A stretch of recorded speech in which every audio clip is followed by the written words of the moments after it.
Secret friends, unite!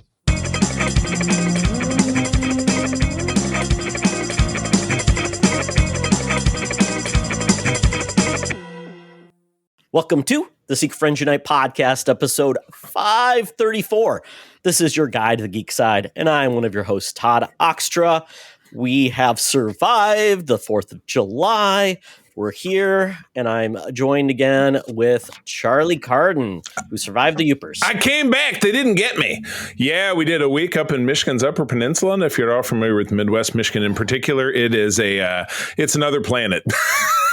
Because we had gone, we did. We even went over to Canada, and I texted Mark, and I was like, I'm in Canada, because you go to Sault Ste. Marie, which is the northeastern portion, and you drive across the little bridge there, and you're in Canada. We had lunch, and it really seemed just the same.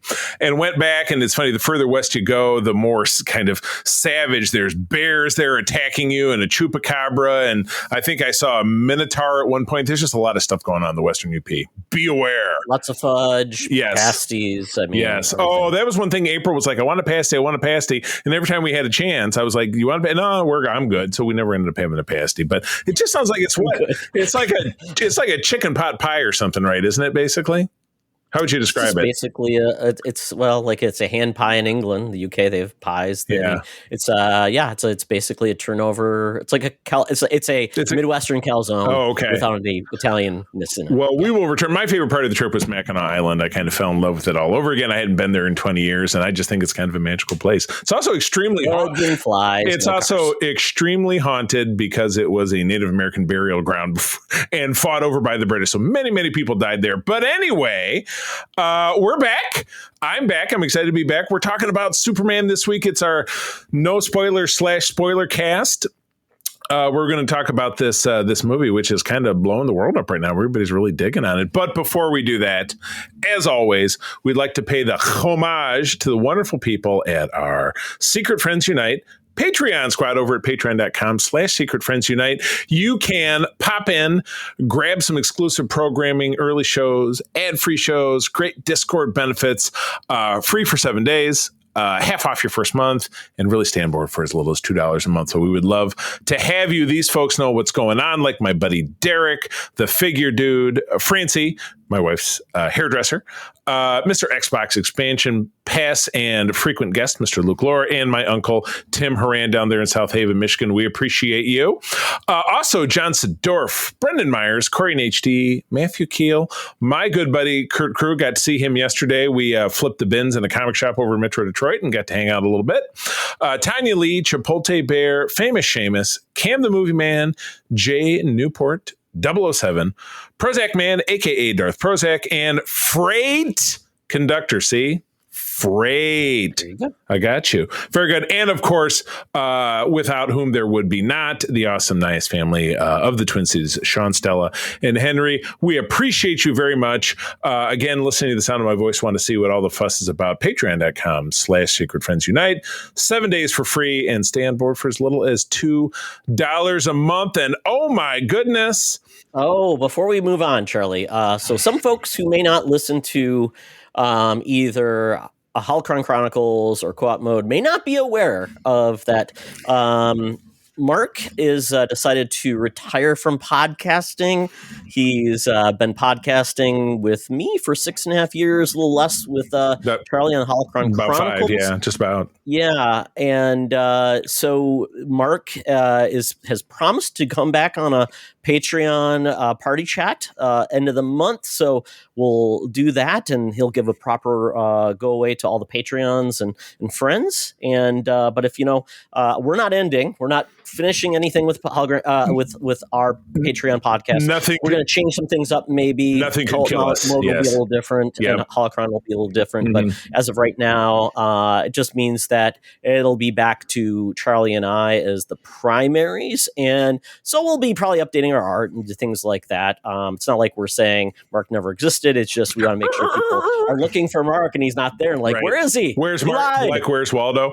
And as we had mentioned on the most recent episode of Holocron, that will become Peter and myself, which ironically, to settle the age-old debate, Peter and I have done Code 47, which is about Star Trek for 5 years. And now we're doing a Star Wars show which proves that everybody loves both, and the compare contrast between the two is meaningless because we have equal love. So you will be there to enjoy that. But anyway, so All Things Superman, 80-page giant issue. This is number 334 of Supergirl. Okay, Action Comics presents Supergirl. So this is a so I'll tell you a little about this one, Charlie. Right. Okay. Yes, as we said, so this is Action Comics, and this is actually a reprint, which is kind of weird. Okay. It actually is a reprint of Action Comics 252, which was Supergirl's origin story. Oh, there you go. Okay. And then there's many other stories with Supergirl, a lot of reprints of stories. So it's kind of basically kind of a look back. It's like that. It reminds me of. Yeah, it reminds me of those early annuals they did with Marvel, which was in the early 60s, like Amazing Spider-Man Annual #1.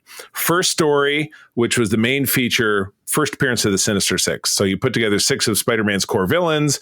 The title had been around for about a year or so. So basically they wrapped up all the biggest ones at that time. And then the back half of it was a pinup page. And here's a reprint of Amazing Fantasy 15. And so it was like, 40% new footage.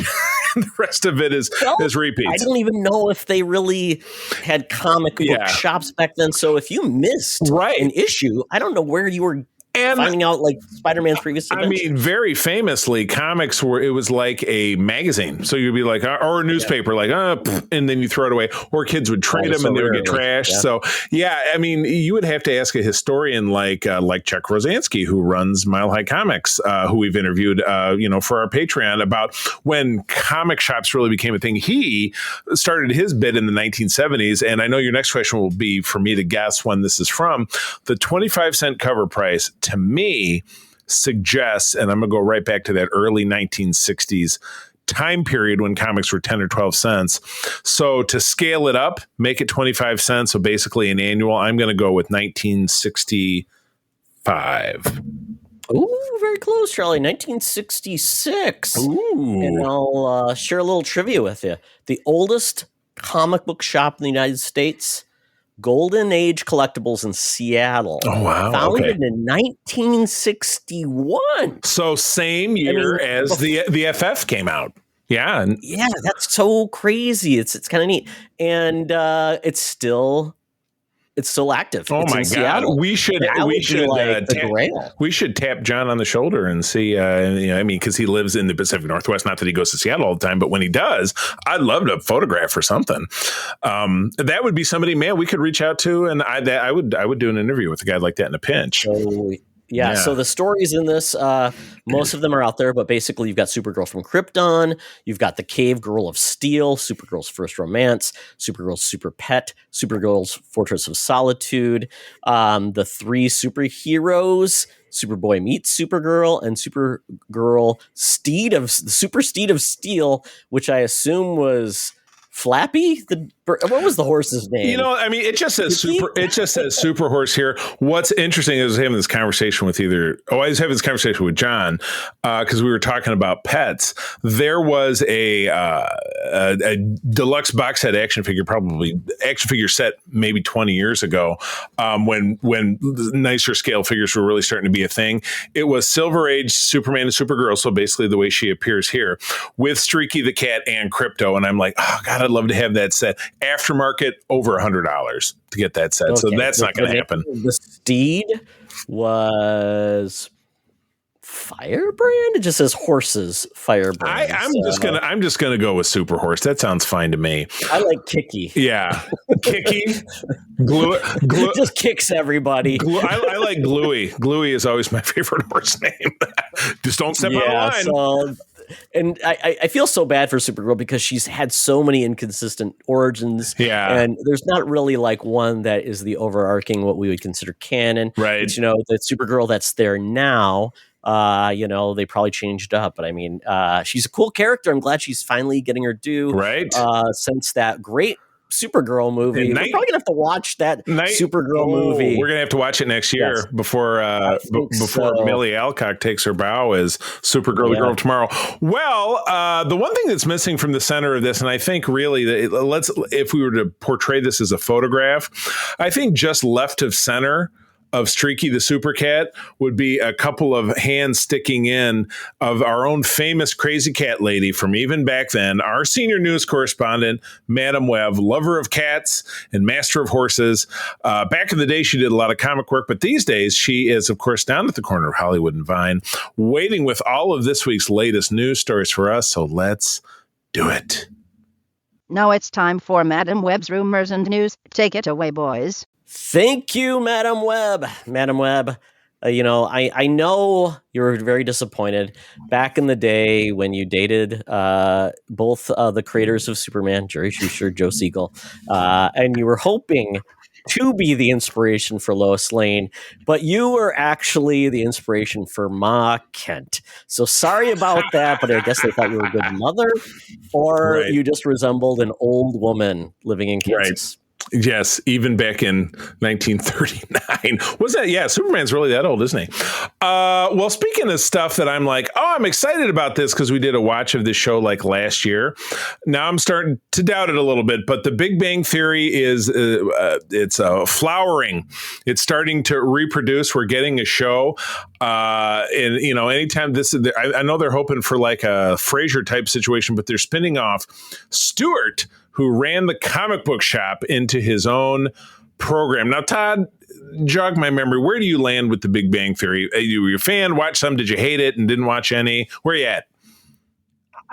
I liked it at first, but then after a while, I felt like it just burned out. Like, these nerds keep getting women and, Raj has to drink. I mean, after a while, it's just like, okay, this is just turning into, it's like Happy Days when they stop caring that, they're no longer in the 50s. Like, so they just start dressing like the 70s. Right. I kind of felt like where the show went, everybody got married. So kind of lost its edge, I guess, in a lot of ways. I mean, it's, you could say the same about Friends, right? Because they're like, oh, we're all down on our luck and we don't have any money. And then they all make it big. And then, Chandler and Monica got married, and then they were going to have a kid, and blah, blah, blah. And then Rachel had a kid. So, yeah, I mean, it goes on. But when you have a show that goes on for, my God, how long was Big Bang on? 12 years, 14 years? It's a huge show. Yeah. His names. Because it was basically the next big hit from Two and a Half Men to this. Chuck the guy Lorre. That does the was show. It Chuck Lorre? It was him, guy? He makes so much money. Yeah. Yeah, it's kind of like he tells the same kind of dumb jokes, but it's kind of funny. But the interesting thing about this show, this is why I did this, because we've had two kind of run-of-the-mill spinoffs, but this one is just a little insane. Yeah. Okay, here's the synopsis of this show. According to the show's official synopsis, Stewart fails to save the universe will center on a comic book stoner, Stuart Bloom, who is tasked with restoring reality after he breaks a device built by Sheldon and Leonard, accidentally bringing about a multiverse Armageddon. Stewart is aided in his quest by his girlfriend Denise, geologist friend Bert, and quantum physicist all-around pain in the ass Barry Kripke. Along the way, they meet alternate universe versions of characters we've come to know and love from The Big Bang Theory. As the title implies, things don't go well. And Charlie, you know what this reminds me of? Remember those failed spin-offs that never launched in The Simpsons? Oh, this is like one of those. Like the Love-Matic Grandpa and what was it, Chief Wiggum in New Orleans? And what was the last one? Yes. Yeah. Yeah, there were quite a few. The Simpsons Fun Time for Eddie Hour. Yeah. Fun Time. For yeah. The Smile Time for Eddie Hour. Says, I want to do something radical that would take me out of my comfort zone, something the characters in The Big Bang Theory would have loved and hated and argued about. Right. Show that the characters from The Big Bang Theory would love to watch. So Zach Penn is a co-creator, and HBO itself sounds just as pumped because Warner Brothers obviously produced the show, distributed it. So I'm guessing they like the fact that they will own the show now, because I still think all the other shows are on CBS, right? All of them have been on CBS. We watched Big Bang on Max. I'm pretty sure, though. Don't quote me on that, but I would imagine. But well, I think they own the rights to have them on like their service instead, because I don't think it's not on Paramount Plus. So right, exactly. Yeah. So is this just too crazy to work? or do you think it'll find an audience? Because I'm leaning towards Too Crazy to Work, to be perfectly honest with you. I don't know. I don't know if this could catch. I don't know that people will make the connection. Look how people didn't make the connection with the John Wick spinoff this summer, which is done, and his box office is done without even hitting 60 million. Have John Wick in the title, so from the universe, I just don't know if they wanted to watch. Yeah, I mean, I just don't know. I mean, this is the hard part. I still worry about a lot of movies with a female-led, anything. It seems like there's a big pushback, which is just sad. I don't get it. Now, I don't get it. Charlize Theron was the lead of Jurassic Park, but it's Jurassic Park, right? It's not you mean Joni Dinosaur Hunter in Jurassic Park. I'm sure you mean Scarlett Johansson, but I think Charlize Theron would have done fine. Sorry, sure, that's what I meant. Yeah. Exactly. So so that being said, the lead of this is male. It's good that it's not just going to be like in his continuation of the show, and he's running a comic shop and blah, blah, blah, blah, blah. So it's good. I mean, that could work. I mean, that seemed like it would fit, right? It's at least good that they're having a swing. So anyway, if this is going into production soon, likely that we'll see it next year. It does make mention that this will be very effects driven. So it just makes me wonder. But I mean, if they say they're bringing back sitcom, and it says they're bringing back the other characters. And hey, we know that the short blonde girl who did Night Court, we know she's free because that show got canceled. And I don't know what I don't know if they'll get. Howard isn't doing anything. We haven't seen Johnny Galecki in a while. Yeah, I don't know if they'll get Kaylee Cucaracha back. I'm never going to get her name right. The only one that's actually really had a solid career. Well, I think Jim Parsons has been in some movies and stuff, but he's not as a lead. Yeah, he's doing more like stuff. Indie stuff. I mean, it seems like, yeah. So without a doubt, I will tune in, but I wouldn't say that it's something that I'm like, oh, I'm very excited about this. I think the Big Bang will get their big blowout in like 15, 20 years when the parents are older and they have kids that are in high school or something. I know, but I mean, kids are all jocks. But again, the kids are all jocks. But again, you roll your eyes and I get it, but I think, if this is terrible, it's something that will actually resonate with people and they'll like it. You know what I mean? Like mom and dad can't relate to their kid because you're right. Like all their kids are preppy and popular and they're jocks, but the parents are still all nerds. And I'm just saying, it's possible.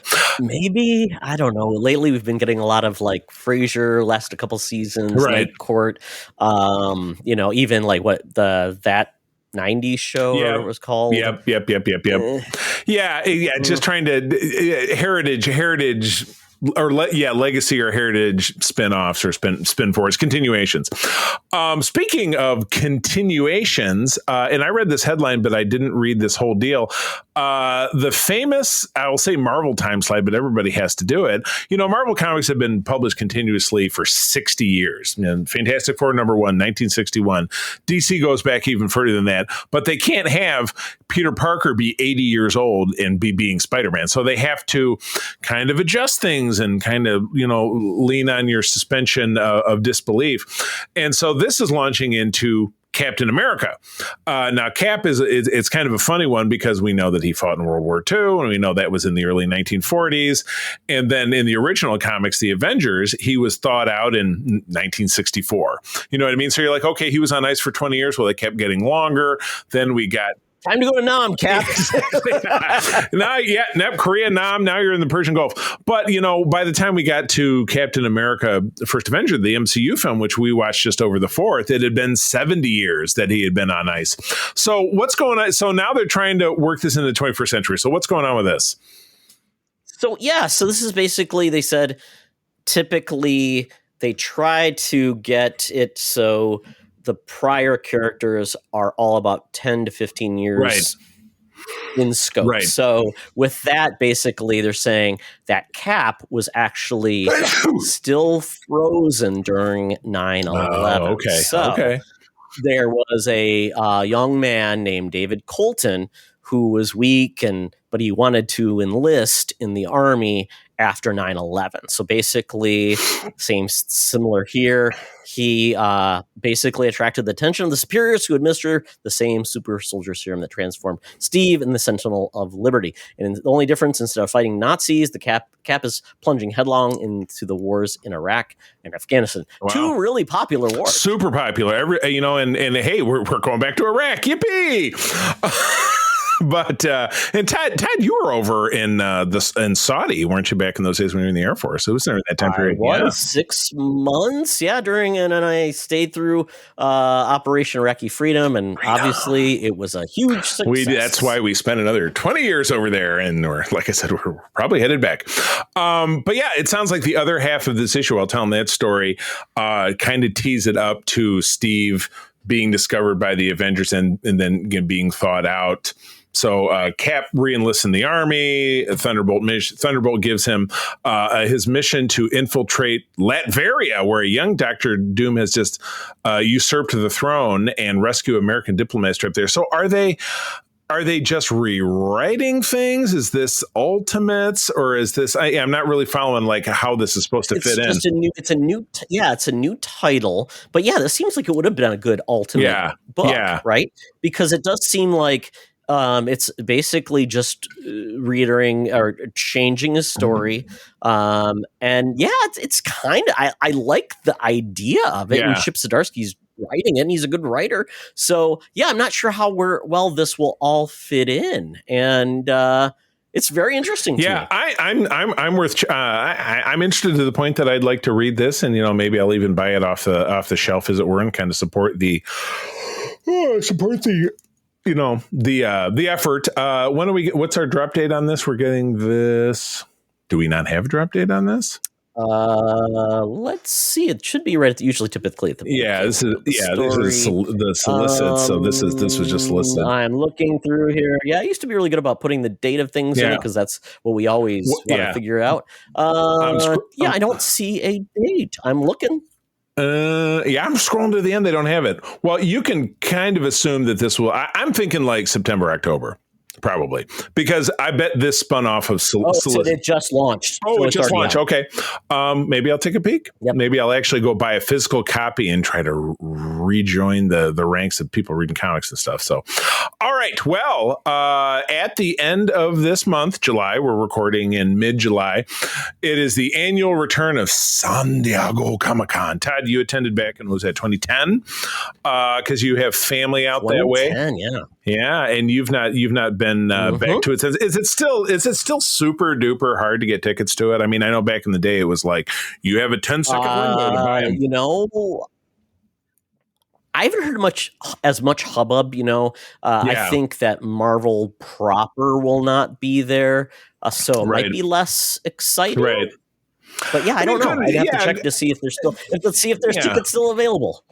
And it's interesting because, again, it goes on, and I know that there are a lot of big, like Star Trek has a big feature there, but again, it's San Diego Comic-Con, and maybe there are some people who are really into that. Like you and I go to a show and we're like, I'm going to flip bins and I'm going to look for trades and single issues and blah, blah. But most people, they want to cosplay, they want to shop and look at trinkets and stuff, or they just want to go to fun and interesting panels that don't explicitly have things to do with comics. So anyway, what are some of the big features going on this year? What can we look forward to? Okay, so the headline is going to be that we'll get fan favorite turners like Anne Rice's Interview with the Vampire. South Park is going to be there, and it's going to have the creators there, which is kind of cool. I don't think they've ever been there before. And then we're going to have that Long Walk cast is going to be there. Alien Earth is going to be there. Wow, nice. Trey Parker, Matt Stone, Mike Judge, Andy Sandberg will all be there. That's kind of cool. Star Trek Universe panel as well, Charlie. Panels for Avatar: The Last Airbender, NCIS, Tony and Ziva. Yes, that's what I want to do. Okay, maybe your mom will go, Charlie. I think she'll be psyched. I'll have to let her know. But a lot of casts of TV show, the Ghosts will have a panel. Abbott Elementary, that's kind of different. Yeah, that's just a run-of-the-mill sitcom. It's not really genre in any way, shape, or form. The cast of Twisted Metal, Strangers Chapter 2. The big headline I heard as far as like, hey, they're going for the first time is George Lucas is making an appearance and speaking at a panel. I don't know if that information is in this article. Charlie, there's an Outlander panel. I saw that. Well, hopefully it'll be something. Yeah, they have a new spin-off starting next month. Blood. Yes, The Blood. Phineas and Ferb. Oh, Daryl. Because they all date each other's sisters, right? Back in the day, cousins were legal. Oh, God. Phineas and Ferb, which I know is a show April loves. Daryl Dixon in Paris, The Walking Dead coming back. Alien Earth, which we're getting. Are we getting that next month? Or is it this month? Yeah. Oh, yeah. It's coming out in August. Okay. It's coming out in August. Yeah, Solar Opposites. That sounds familiar. Lilo and Stitch, the bane of my summer bracket that Todd has as number one, but we didn't know. We kind of underestimated it, so it's blown it away. Oh, Tia Carrera's going to be there, Charlie. You remember my Tia Carrera story, don't you? When we were at Wizard World in Chicago, probably in 2011, and I was wearing that shirt that said, Kirk versus Picard, and they had this list. And I was walking by her table. She flagged me down and said, "I love your shirt," and talked to me for a minute, and then handed me an unsigned photograph of herself, and that was our interaction. It was so bizarre. Why didn't ask? That's so weird. I know. Well, it's like weird stuff. Here's a picture of me. Now go away. Like, it was really it was bizarre. But she enjoyed my shirt, and had to pluck me out of the crowd. It was bizarre. King of the Hill's going to have a panel. That's kind of cool. They're coming back. Right? Coming back. Your Bob's Burgers there on day 3, along with the Star Treks and Futurama. Oh, I'd love to go to their cast. I'd love to go to their panel. Yeah. The cast is so funny. Yeah, Simpsons, the American Dad. Oh, that'd be a day for you. Family Guy. So all the Fox stuff. Wow, that's a lot of talent showing up for like some shows that you think like really they're coming out. They're kind of out of pocket. Oh, here you go. So it's closing out on Sunday with George Lucas talking about the Lucas Museum of Narrative Art. So he's there pushing something. Why wouldn't he be? But pushing. Oh, and they're going to have cast members, including Starfleet Academy. Will be there, I love it. Yeah, that's pretty cool. They wrapped the first season of that show. It's in post production, and I think getting started on the second season. Did you see Paradise? Did you watch Paradise? God, it was so good. Okay. I absolutely loved it. They're going to have a panel there for that, and season 2's coming out. Awesome. So that sounds great. Now, again, I think, the real rub is, and it was always this way with Star Wars as well, as how do we mere mortals access these panels? Are they, with the Star Wars, there was frequently a live stream. They would obviously cut out the trailers. They'd be like, well, we're not showing this one. I'm trying to remember, does San Diego Comic-Con do something somewhat similar as far as, do they make some of the content available, or are you just reading headlines and stuff? You're reading blogs or whatever on different websites that you follow? I don't recall. How about you? Do you remember what they tend to do, or is it vary? I think it will vary again. Yeah, they probably will not show like trailers or things that they saw, but they typically have like the chatty parts maybe online. And Charlie, tickets went on sale for 2025 in September 2024. So a year ago, they went on sale, and it's all sold out. Oh, okay. I mean, but not an indication of it. Like it went on sale on September 3rd at 2 a.m. and it was sold out on September 3rd at 2:07 a.m. I mean, that's not, if I was a local, I mean, there was funny. That was an ongoing, talk about Big Bang Theory. There was always an ongoing thing about like, we go every year because they lived in Southern California and blah, blah, blah. But, for us Midwesterners, if I can, especially with the proliferation of being able to watch content online and stuff and shopping, and different experiences and stuff, and see these people in person. There are so many little cons out there. If you want to go to one of the creation cons that's Supernatural with Vampire Diaries, or of course the Star Trek ones, there are more opportunities to see more specialized stuff. So doesn't mean it's not exciting. I will say though, it's a top tier though, because it is not like, it is just an experience because they do so many cool experiences. So I mean, I can only judge it from what I remember, and it was pretty amazing. And there was so many corporations there, so many, like Marvel had panels. Right. I mean, these are just like the celebrity panels. This is nothing about like Marvel have a panel in regards to comics, DC have panels. So great place to also find a lot of artists that you love. Right. If anybody's going, let us know. And we would like, and I know that like New York Comic Con, I know Kurt always goes every year, and he's gotten me specialty stuff. There's always specialty merch, like the Marvel people will do specialty merch. So Kurt has picked up stuff for me. He got me last year he got me the little Star Trek pin chevron that says I voted. He picked it up for me because I was a member of something or other. But so that is I've still got my Mossman deodorant. Oh, Charlie. very good. A little Mossman deodorant. I love it. Still got it's high-tech mossy. Well, continuing to talk about legacy sequels, ABC going back to the well, bringing us a reboot of Scrubs, though, but having the original cast to me doesn't really make it a reboot. It just kind of makes it a continuation, right? So yeah, I would think they got Zach Braff, Donald Faison, and Sarah Chalk coming back as JD Turk and Elliot, alongside series creator Bill Lawrence. Do we get the best members of the cast? Do we get the janitor? Do we get Dr. Cox? And do we get Dr. Cox's wife? That's what I want to know. But huge fan. I feel like we've seen it all, but I know we've drilled down and I think we watched a season or two within the last couple of years. Definitely the kind of show that even though it's from the early 2000s, some of the humor, like some of the really homophobic humor, has not aged well, but a lot of it is still pretty universal and fun. So, yeah. So what's going on with this? What are they doing that's different? Is this like Stewart Saves the Universe, or is this going to be a little more different? Do you remember how Scrubs ended? I don't know if I saw it. Well, essentially, they got an extra season because it was weird. It was like on NBC, and then it went to ABC. Because it was not going to be renewed there, so it's an ABC produced show. So ABC took it up. The last season, I guess, was pretty. Or the previous season was pretty good. Last season, essentially, JD was on he was basically taking kind of the lead, and there were interns there, and he was only on for like 3 seasons. Then essentially it was a new class of interns. Sure. So apparently Bill, basically the creator, said he really wanted it to be a new show, or call it something else, Scrubs Next Generation, but they didn't allow him. So he's like, it didn't work out. So this is essentially going to be very similar, where the doctors find their way back, but now they're going to be the senior staff leading the, and we might have, maybe Dr. Cox now runs the hospital, kind of like the old guy. Remember the old grumpy guy? And maybe the janitor now is head of the hospital, maybe. I don't know. Maybe they're co-heads of the hospital. Talks about bringing back Judy Reyes, who is Carla, the wife of Donald Faison's character, but she's currently the lead on another show on ABC, but they're working on making it happen. So you're right. The original Scrubs aired for 9 seasons, 7 on NBC and 2 on ABC, and was a cult hit for its emotional depth, which they really had some really great episodes, like the one with Brendan Fraser, and how he was the brother-in-law to Dr. Cox, who died, but Dr. Cox kept having conversations with him because he couldn't let him go in his mind. And don't forget the musical, Charlie, where everything comes down to poop.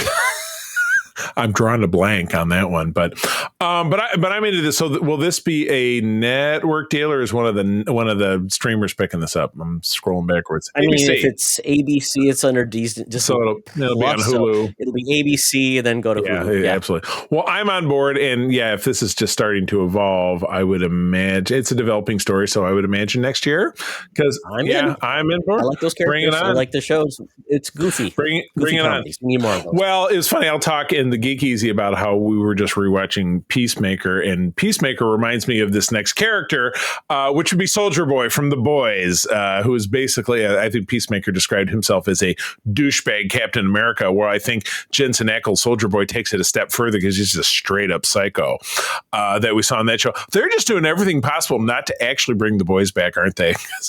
When is that show even coming out again? Yeah, one more season. Yeah, exactly. I think 2026. Okay. I think 2026 is when it's coming back, because we're getting Gen V in the fall. Right. So that's coming back in September. So this would make sense. Yeah, for 2026. And then they're just wrapping up to do another series with a dude we all love, and that's Jensen Ackles. Yeah, absolutely. So series act as a 1950s coming of age story exploring his origins and insecurities. I thought he fought in World War II. So would he be doing coming of age story in the 50s, or are they doing the time slide there too?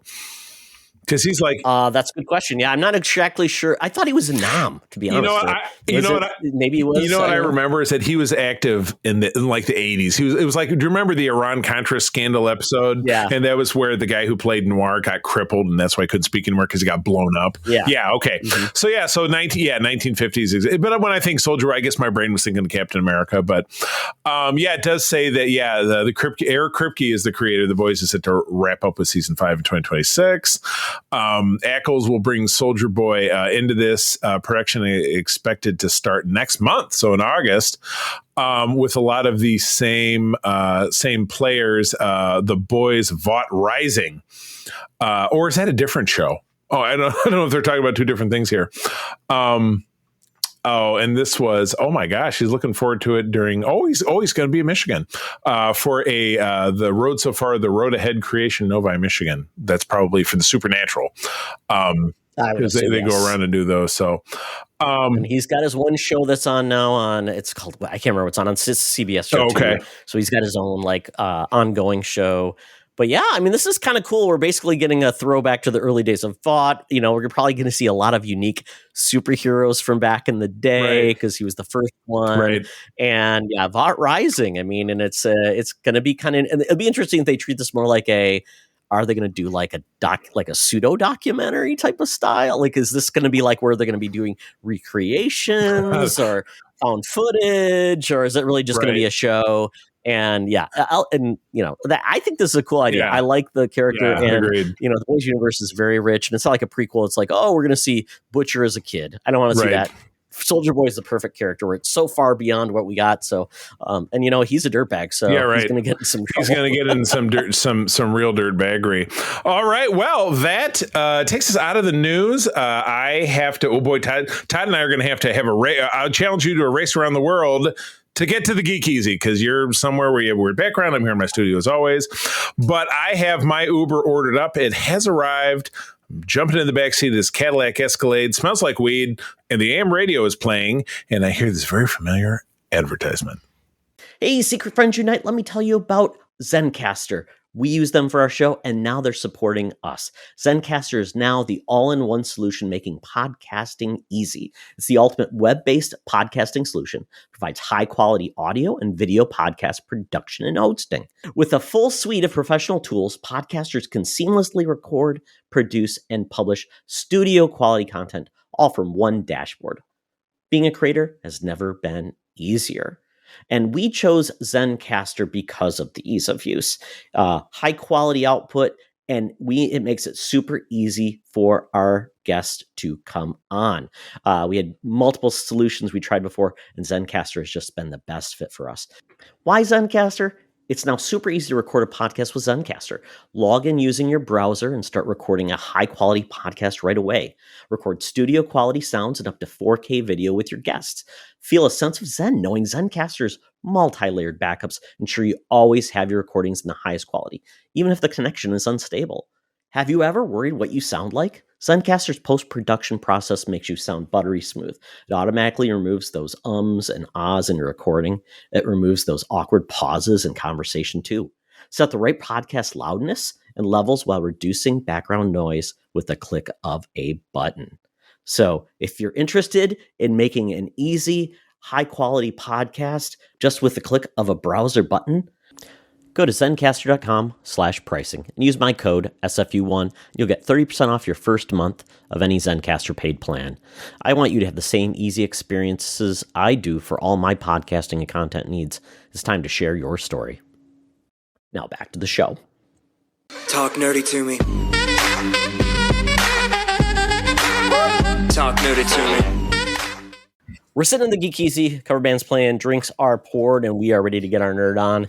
And this week, I decided to watch a new animated film from DC.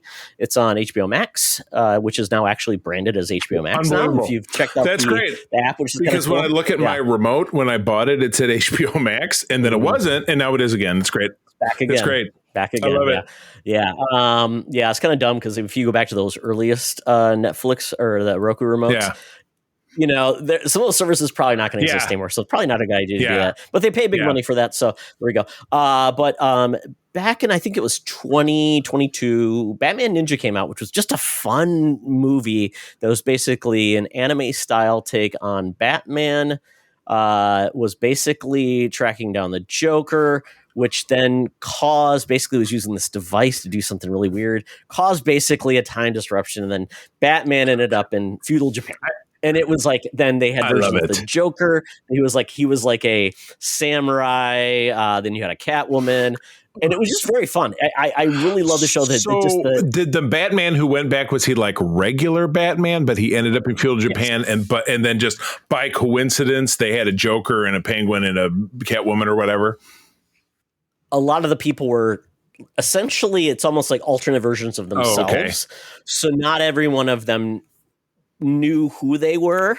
Whereas Batman knows exactly who he was because he was there when it happened. Okay. So essentially, it's like a bubble around, brought in people, and then only the Joker and Batman and Robin really know what's going on. So, but obviously, this ended up coming up as a suggestion with the stuff that I'm going to talk about, because I spent a lot of time on Max in the last couple of days, and it was like, I was trying, when you wrote it, I'm like, is that a comic or something? And then I saw that it was a thing, that it was a video there on HBO Max.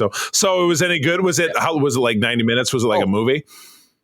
Well, so the first one was great. It was out, really enjoyed it. And this is now like an actual just sequel. This is essentially like a day after Batman comes back and Robin, they come back. Oh, and things are still screwed up. Like Japan is now missing and they look up in the sky and Japan is now like actually floating in the How air. Did they do that? But nobody can see it. But apparently now everything's changed because what they did. So now you've got like these Yakuza coming from the sky raining down, and nobody knows, but they just accept it as something that's happened. It's very weird. It's very weird. I'm like, why is this happening? Well, because they're coming down, because essentially those people that are there now want to take over. And then you find out that, so Batman and Robin now have to go back to figure out what the hell happened. This time, though, they are joined by Nightwing, Red Hood. The whole family? I guess it would be Tim Drake Robin, and then Damian Wayne is the new Robin. Oh, okay. So Red Robin, I guess, is the character. Red Robin. So basically, they all go back, and as they get in there, then they determine, and this is why it's called the Yakuza League, is because essentially all the members of the Justice League are now involved, and it's basically there's crime syndicates. Like, so the Joker is the head of one syndicate, and he has a version of Green Lantern and Aquaman, who are basically under this Lord, and then you've got a version of Ra's al Ghul, who has a version of Superman, and then Wonder Woman as well. She's part of the Amazone clan. Oh my goodness. And she also is there. And so, it's very fun, very cool. The alternate versions are neat. There's a great battle between Batman and Superman, and I love the way it turns out, and it's just very, very fun. So it's short, it's 90 minutes, and it's just they definitely take the anime feel from it, and it's the voice cast is amazing. I imagine if you wanted to, you could watch it in Japanese. But the voice talent is great. It's just fun. So there's it's a very there's fun movie. Two of them. There's the first one, and then there's the sequel. That's the one you're talking about. Okay, correct. Yeah, the first one's Batman Ninja, primarily focused on Joker, Harley Quinn, and Catwoman, and this one's just the whole team there, and Batman has to take them down. So it's pretty cool. I enjoyed it. Well, you can call this just a rolling promotion for HBO Max, because I saw two things on HBO Max. And again, we just got home on Friday from our voyage to the Great White Far Away. But we had started watching Peacemaker, the first season, because the new season's coming out in about a month. And I had not revisited this since obviously it was on, it came out in 2022. How friggin' delightful. What a fun, super fun show. Absolutely packed with a lot of graphic violence, terrible language, sporadic nudity here and there. But it was a blast. And I was reminded, and I did, every time the credits came on, I did the dance right along with, do the crab walk, all this different stuff. But then we kind of Tarantino'd it. We went backwards and watched 2021's The Suicide Squad. Yeah. Which it was interesting. And it's kind of I was watching yet another analysis video today that was saying Peacemaker is being integrated into what is now known as DC Studios, as opposed to the DCE, or whatever the hell you wanted to call the huge mess that existed before it. Where at the end of Peacemaker, they're walking away after the big climactic battle, and you've got the Flash standing there and Aquaman standing there, and Peacemaker interacts with them and they have some lines, but also so is Wonder Woman and Superman, but they're in shade and they have no lines. And then what's funny is that, the Flash is no longer anybody they're going to work with. And our boy Aquaman has been recast as Lobo. So you're just kind of leaving it up to explaining how Peacemaker is now. And you've seen in the trailer for season 2 that he's talking to Maxwell Lord right alongside Green Lantern and Hawkgirl, who are characters in the film that we're going to talk about in a minute here. So, but yeah, the Suicide Squad there was a movie in 2016 called Suicide Squad, not the Suicide Squad. That's the difference. Correct. Yeah. Which is just like the fact that they are actually able to do this and turn people's actually admit oh, I like this movie versus that's so hard to do when you got a movie that's so bad and then you're being well, it's not really a sequel, it's different. It isn't. Kudos to them. They maintain the same concept. They obviously had Amanda Waller has been doing the big bad, being in charge of a team of criminals sent on a suicide mission. They brought back Jai Courtney as Captain Boomerang, who dies immediately. But your main transitional character was very delightful performance of Harley Quinn again by Margot Robbie. And I was telling April, we almost finished watching it before I came down here. We had 20 minutes left. And I said, besides Barbie, which we just rewatched recently and I hadn't seen it, in which she was amazing. This was the thing that she was in that I liked the most that she's ever done. But yeah, Peacemaker appeared in this and he appeared to have died. Sorry about the spoiler, but then he obviously survived. And then that's where the Peacemaker show kicks off. So I'd recommend watch them in order instead of in reverse. So I would say if you haven't seen Suicide Squad and you want to get on board with Peacemaker for the show coming out, I would say watch these two. Peacemaker is 8 episodes of 42 minutes each or 50 minutes, whatever it is, and the Suicide Squad is it's a 2.5 hour movie. Both definitely fun. Both James Gunn's fingerprints are all over it. James Gunn wrote and directed the Suicide Squad, so it's 100% him. All of the same touches, all of the same people, all the same cameos. He directed Peacemaker as well. All of the episodes. Okay, yeah. He is not going to be, I believe, directing. They handed it over Peacemaker, but he's going to be executive producing. Or maybe writing it. I think maybe, but just not. I didn't know that he was all in on Peacemaker the show, but I knew that it was characters that he crafted. But that was his first big project that he. I think that before even Suicide Squad, he was given.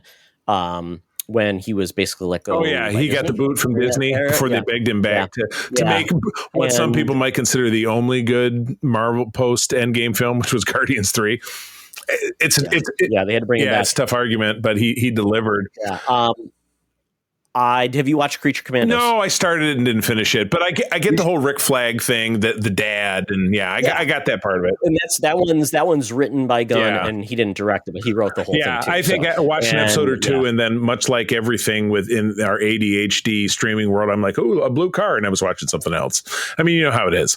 But yeah, if you've not seen them and you want to get into Peacemaker, it's a very fun show. Definitely for adults. Keep the kids away. Has nothing to do with that. Even though I looked into Peacemaker, he's a character from back in the 50s, and he was radically different pre-crisis. He was a pacifist who cared about peace and all. Yeah, it's just nothing at all. But he will kill anyone that gets in the way of peace. Exactly. But this reinforces just how much I enjoy John Cena. I don't do wrestling shit. It doesn't appeal to me in any way, shape, or form. But I absolutely love him. Absolutely will watch about anything he shows up in. Even the terrible stuff like the Fast and the Furious movie that we watched, that he was Dom's brother for some reason, even though they don't look anything alike.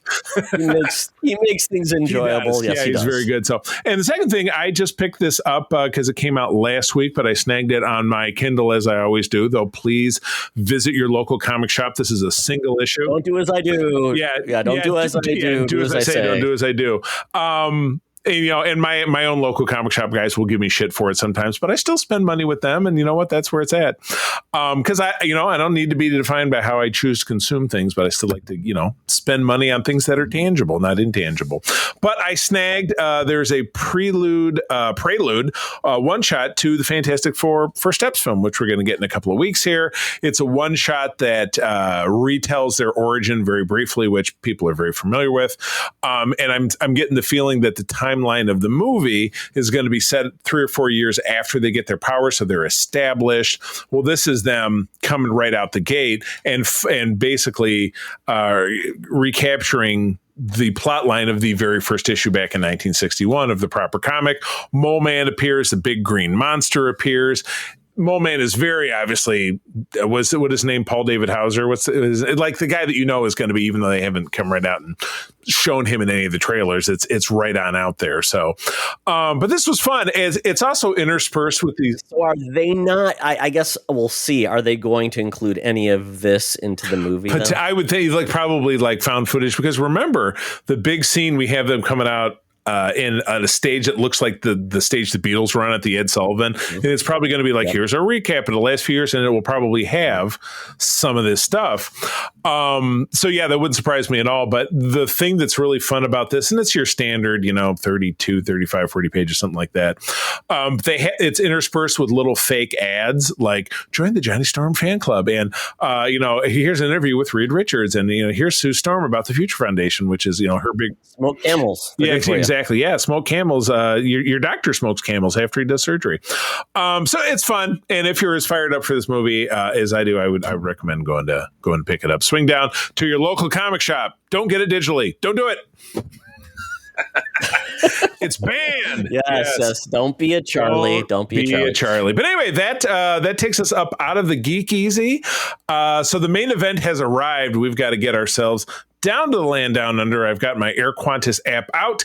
Tickets for 2 in steerage on the plane to get us down to the land down under, where Hologram Tina and the mutants await for us to discuss the event we've all been waiting for, that one of the corners of the July 2025 movie Bermuda Triangle, that is Superman 2025. Let's do it. Welcome to another edition of Thunderdome!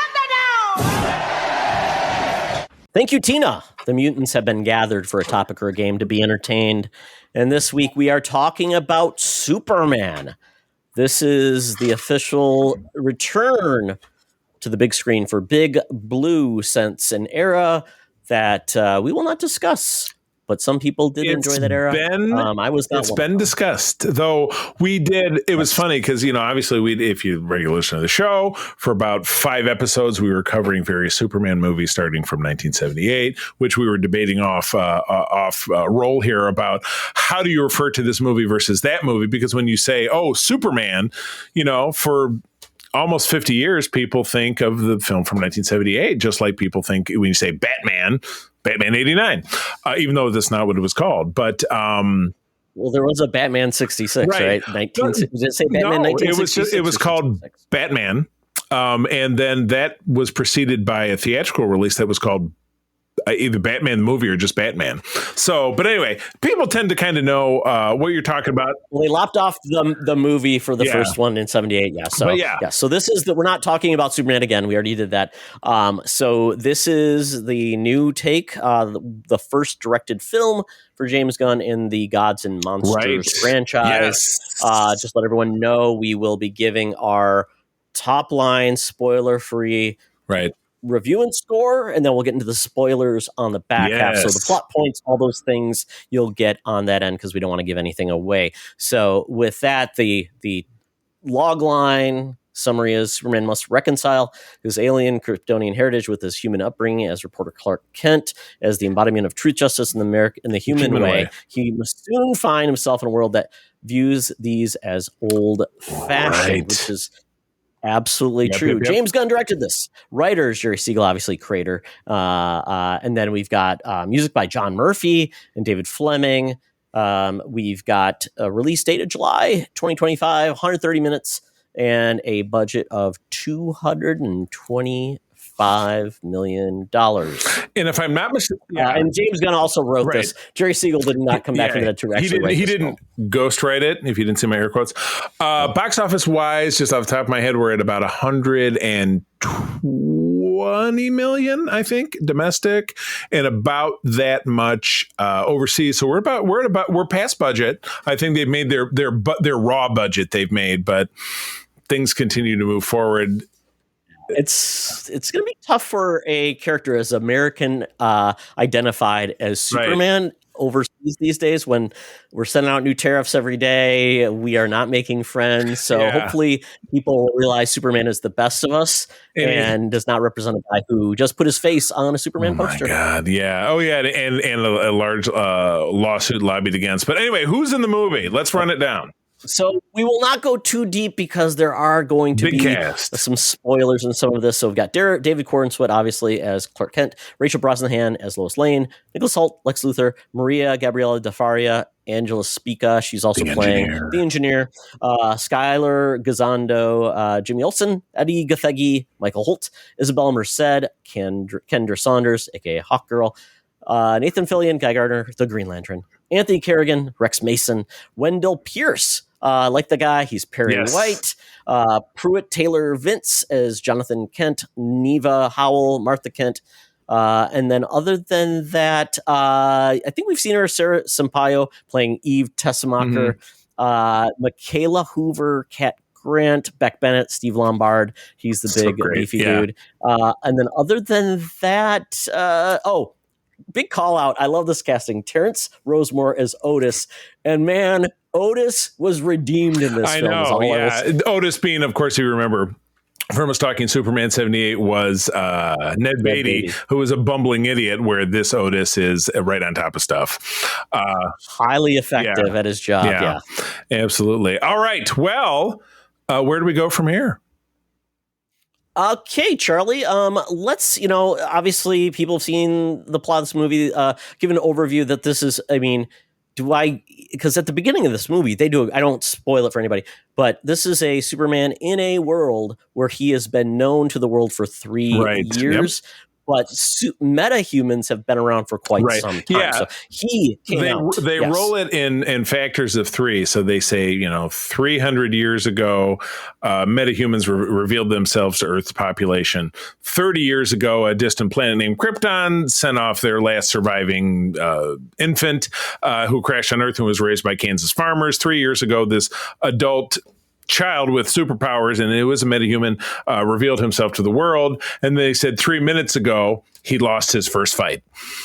And I think that's what we're going to go for. Basically, this is a world where superheroes exist, villains exist, and it's accepted. And we are basically dropped into this world. Characters are presented in a non-origin story fashion. We do not get Superman's origin story in this movie. It just assumed that was all you needed to know. By text, which I think, because how many of superhero films, as they drudge on, waste a quarter of the film or a third of the film on some long dragged out origin story that then they have to cram something in the back. Then it ends with a third act big blue sky hole. You know what I mean? CGI fight. So nice that, even though this was almost entirely CGI because he's fighting big monsters, but they didn't waste it. They didn't waste it with that. So, yes. So I'm thinking at this point, if we did pros and cons in our score, would our pros and cons give anything away? I don't want to hit on anything because if we lead into it, but maybe just give our overall impressions. And then we go into more of the pros and cons. I can sum it up. Huge fan. Loved this film. I would say the thing that sets it apart, particularly within the lens of the last 15 years, is that Superman is fun again. He's the Kansas farm boy. He says golly and gosh a couple different times. He's wholesome, but he's not a dweeb, but he's also kind of self-effacing, which I love some of his interactions with some of the other characters. And it overall gives you this message of, we're all one. Even though he's an alien, it gives us a message of we're all one people, which I think is a very critical message for this day and age. So this movie gave me hope and I'm a Marvel Comics guy. Everybody who listens to the show knows that about me. This tossed me back into loving DC Comics. And like I said, I was watching the Super Friends and I watched the Peacemaker recently. I'm all about DC Comics right now because this movie just really fired me up. I'm going to have to divorce that in a couple of weeks to get back in the Fantastic Four. But for now, I'm all about Superman. Do you have a score, Charlie? I don't want to be like, oh, God, it was a 10 out of 10. But golly, this was a 9 It was a 9 for me. I really couldn't pick it apart. I know other people. It was funny. I was talking to my barber, who's a big comic guy, and I could tell he didn't like it. I was talking to our buddy Kurt, and he was like, "Well, I thought some of the jokes didn't land." And I'm like, well, "Give me one." And he said, "Well, it was the one in the stinger." I'm like, well, "Who really cares if it's in a stinger? It's not even really part of the movie." And I had some thoughts on that at an interview I saw with James Gunn that I'll talk about in a while, as far as why his stingers are a little bit more irreverent. We have 2 of them that cap off this movie. But I can't think of anything that I was watching that I said, ugh, like I did with some of the other Superman films we've seen. So 9 out of 10. Good stuff. Excellent. And after I give mine, we actually had a couple of comments from socials, and actually there was one actually on Threads or on Blue Sky, Charlie, that responded to you was John Wall. So if you want to find that, or I can find it. But, keep talking. I'll see. I just don't know if I'm logged in Blue Sky on this computer. We'll find out. All right, keep talking. So I love this movie. I had a smile on my face the whole time I saw this movie. It hit so many good notes that I just was so impressed by. This Superman is always getting, Superman is always getting pushback. Oh, he's a Boy Scout. He is perfect. He can't be beat. And I felt like this was the first time Superman was actually treated as a real person. He wasn't one note one way or the other. He had a honest to God relationship with Lois that felt like a real relationship. You could kind of tell why they liked each other, but there was tension, which was great. His relationship with his parents was amazing. I liked the chemistry with all of the workers at the Daily Planet, which was fun. I really enjoyed the fact that we lived in a world where superheroes exist, kind of like when you jump into your first comic. You just have to jump on board. And it was great. And there were some just great moments with that. I just felt so good about this Superman that I think he finally this will bring a lot of people around to say, oh, Superman, you can write good Superman stories. And you know what? He wasn't invulnerable, and they managed some things, and they really brought in so many aspects of Superman as a character. And I really enjoyed it. So this first time we actually had Lex Luthor feeling like a credible threat with actual soldiers behind him that could do some real damage, which I really liked, because Lex Luthor often teams up with powered people because he does need a little bit of a bodyguard going on. So, and the humor was balanced very well, which was really good. I know some people complain about James Gunn and stuff is a little too humorous at times, but I thought it was done at the right aspect. So I think it was that perfect blend that Marvel, I think, used to do a lot better. Right. They used to have and I know you use the expression, the kind of the yucks per minute. But the yucks paid off, where now we're just it's not really slamming that way. This tended to represent everything that has been lost in the last few years, unfortunately, with even Guardians 3, even though Gunn driving the bus really didn't have the same spark that Guardians 2 did, which or Guardians 1, which were both. I liked Guardians 3 far more than 2. Oh, okay. I love the fact of Rocket's story. Yeah. I mean, it was and that's what James Gunn was always saying. This is Rocket's story, and we finally got that element. That's how he became the lead of the Guardians, because he finally actually cared for people. Right. And so, but this, I mean, if I would say the one thing I think was probably disappointment. I think this a lot of people talk about, a lot of the heroes didn't get as much screen time, but I was okay with that because I didn't want it to detract from Superman. But we wanted to have a relationship. They still got more screen time than the rest of the Justice League did in BVS. Here's a clip of setting up this. Here's a clip of setting up that. It wasn't this long, drawn out, huge setup. But the other two characters, so we're talking about Green Lantern and Hawkgirl, also have an absolutely terrific headquarters, which made me squeal when I saw it. We'll talk about that in a minute. Oh, yes. Oh, my God. And Mr. Terrific was great. Right. I really love that character. Yeah. I mean, a character probably most people don't know him. He looks kind of silly, but that character is a great. Right. I mean, his heritage is from Justice Society, and I love what they brought in with him. So so I'm really Music was great. There were some really great moments that I just like as a fan of DC. I love too because I have a long heritage with that team. So I and my family all loved it. So at this point, my son's like, "Wow, DC finally nailed it." Yeah. So I'm going to give this one. I will say a 9 out of 10 because it's not perfect. Right. It's not perfect, but it was perfect for me. Yeah. And this is now my favorite Superman film. Gotcha. All right. Are we going to read these comments? Well, I don't even really think they're very spoilery. Yeah. Let's do it. Yep. So we have over on our SFU Discord. And again, if you don't belong to our SFU Discord, please find it. And if you don't find us, send us a bit on socials and we'll get you at it. But this was Gimpy J, longtime. Oh, don't know. You're not going to be able to read this. Oh. Save it for post. Oh, that's why I asked you. See, yeah. No.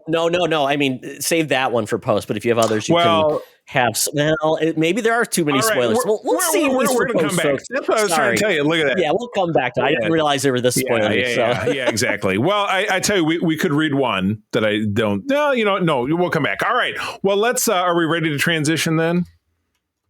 Yes, absolutely. So let's now get into spoiler. We're giving you a warning. So go see the movie, come back. If you're not going to see the movie, you can continue on in 1, 2, 3, 4. Let's go. Do it. All right. So, yeah, I do. It's interesting. I can't recall a time that I've seen a trailer that represented the exact beginning of the movie.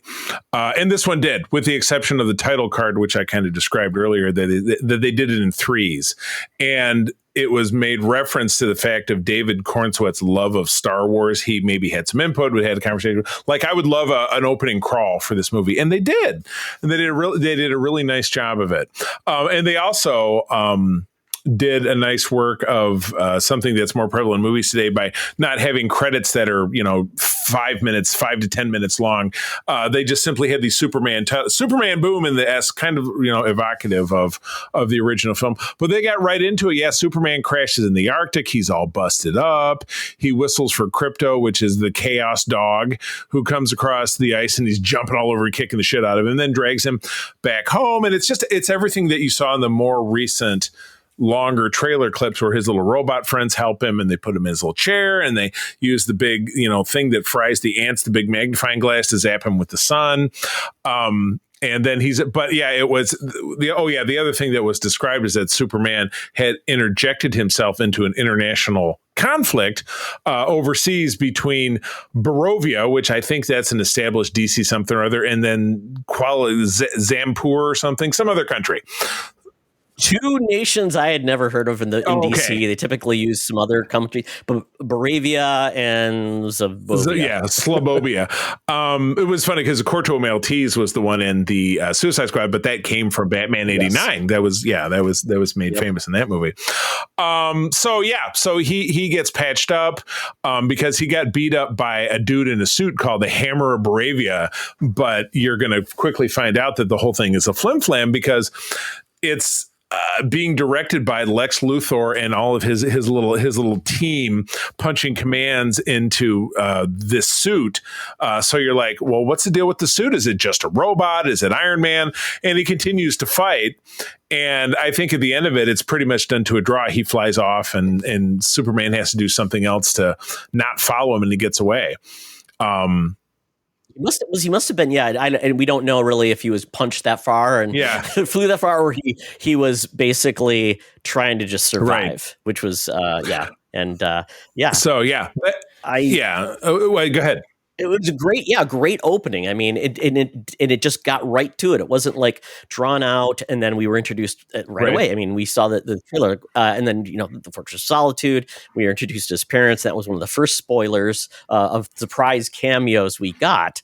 And Charlie, did you recognize Jor-El right away? Absolutely, yeah. It was, of course, Bradley Cooper, who is the voice of Rocket and an actor you've seen in tons of stuff. And his mother is another actress who I've seen tons of stuff. She was in a short arc of one of the seasons of 24, but she was also apparently in Westworld, the more recent TV version, as one of the. She played bar hookers or show the sex bots in that show, because is basically what it ended up being about.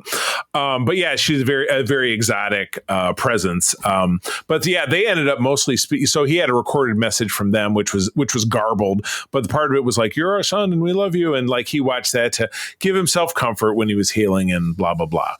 First time we ever heard Kryptonian spoke, right. I think. I can't remember hearing anyone speak Kryptonian in anything. They must have snuck it into that show Krypton that was on, but I never watched it. So, yeah. But yeah, so times pass.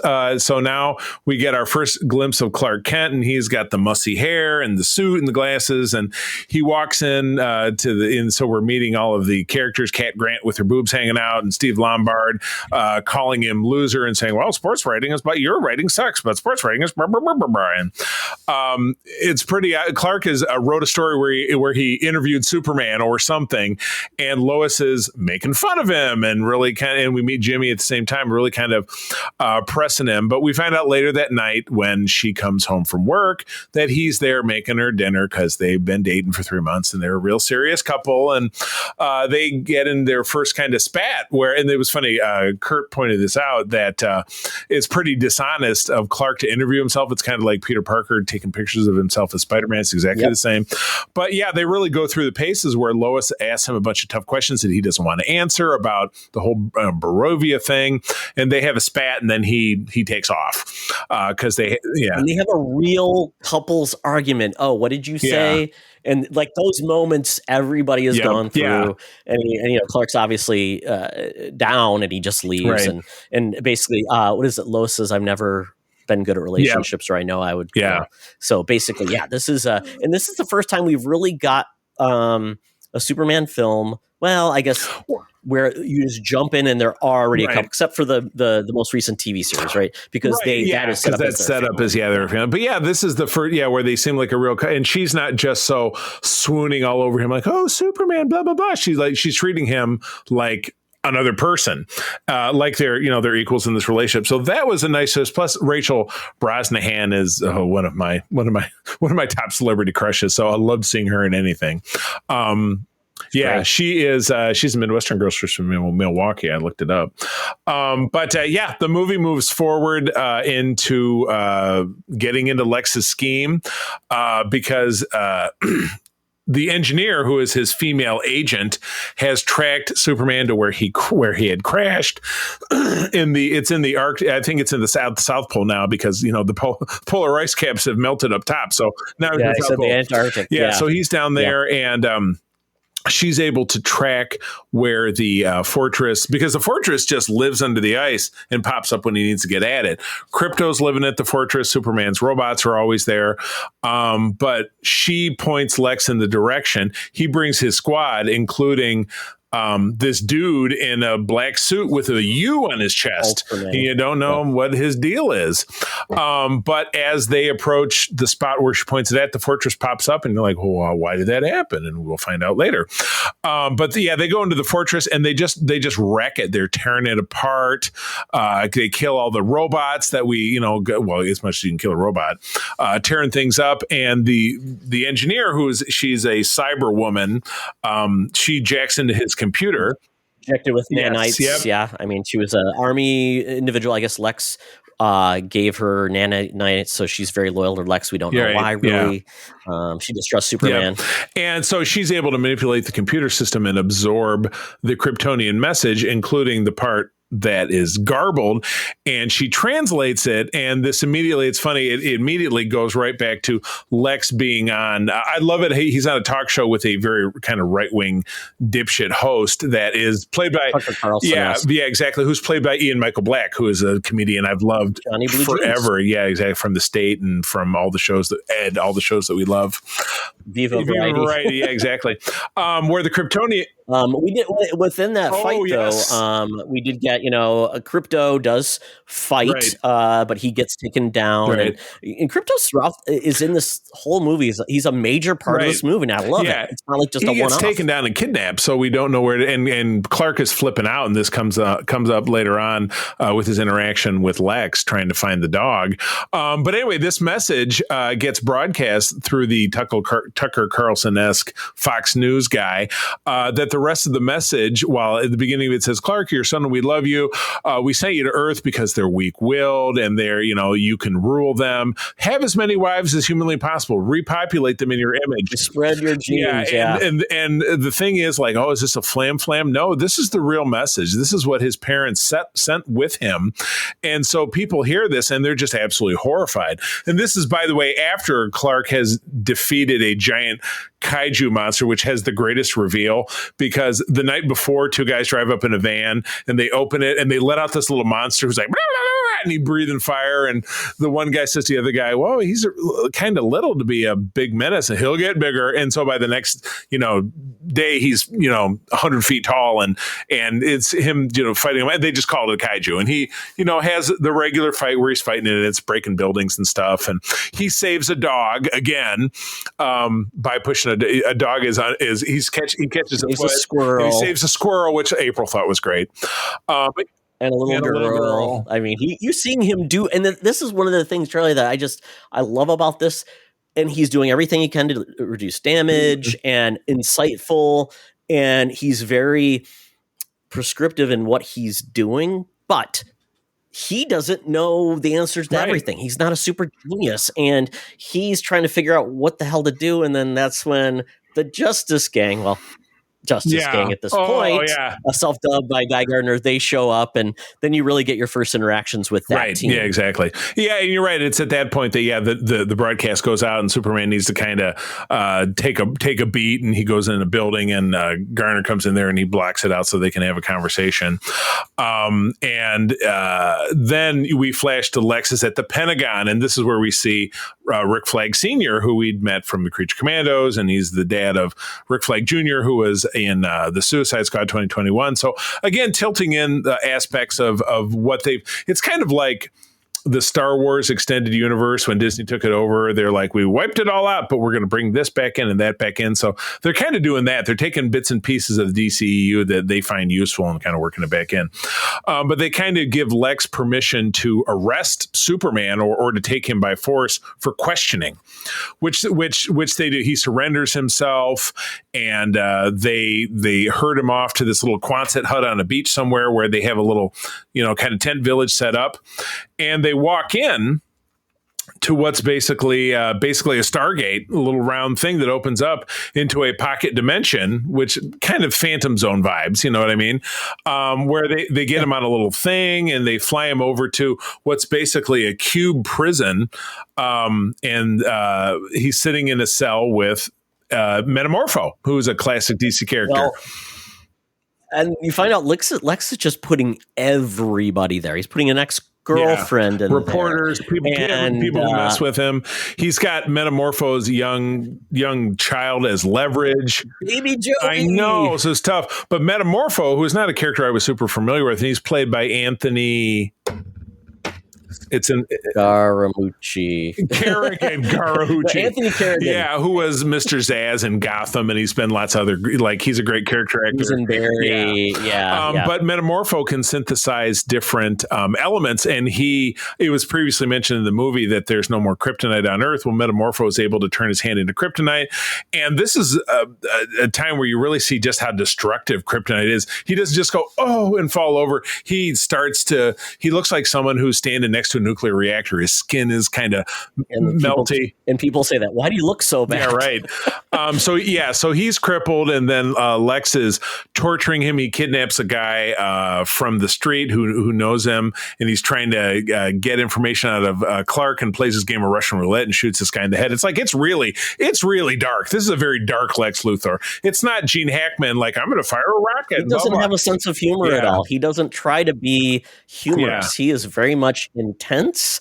And they even talk about it. He's ruled by envy, and he mentions it. And he is spot on in the fact of the parts of Lex Luthor we have not gotten before, which I've loved his take on it. Yeah. And it's really cool. One of the things that we do get a point of this is a recurring joke of this is during the whole thing is Jimmy is apparently he's just a ladies' man. Is, and that reminds me of that was with the All-Star Superman they read. What was that? The one that we read recently for the Patreon, where he was a ladies' man, and the whole issue was just about Superman for all seasons. Oh, yeah.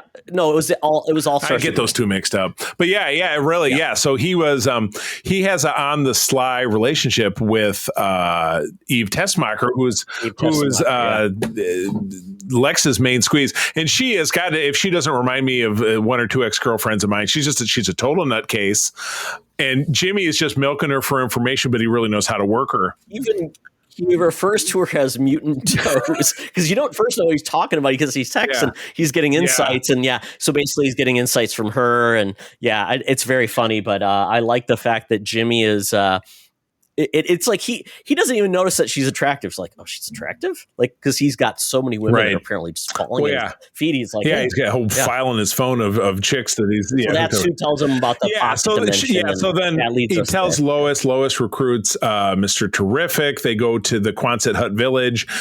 They force their way in, and the great fight sequence of Mr. Terrific. Because that was really cool. Again a character I don't know anything about, but I was like, I really dig it. But he's basically he's a genius. He's a technology master. Tony Stark. He's essentially Tony Stark in the DC universe. But he and Lois fight their way in. And at this point, Clark's dying, but he convinces Metamorpho. He says, well, I can save your son. He's like, all right. And so he reduces he makes the kryptonite, which is his hand, disappear. And he's like, why aren't you getting any better? He's like, there's no sun in here. I can't absorb it and get stronger. So you see the super cool thing where Metamorpho, and he describes what he's doing. Well, put some hydrogen and helium, and he creates a micro star, a sun, with his two hands, which gives Superman enough juice. This is right when I had to go to the bathroom too, when that whole fight scene. But he broke out, he saves Joey, but he's carrying Joey around, but also fighting basically the Doom bots that Lex has. He has the what are they called? The Power Squad or something. What was the name of them? Call them the Raptors, but the name of the team is is it Storm? No, World. No, it's Watch Something. It's Watch Something. Well, because I believe that's tied into the Wildstorm universe. It's one of those teams. So that's one of those things. So I'm like, So there's an extended fight sequence where they finally fight their Planet Watch.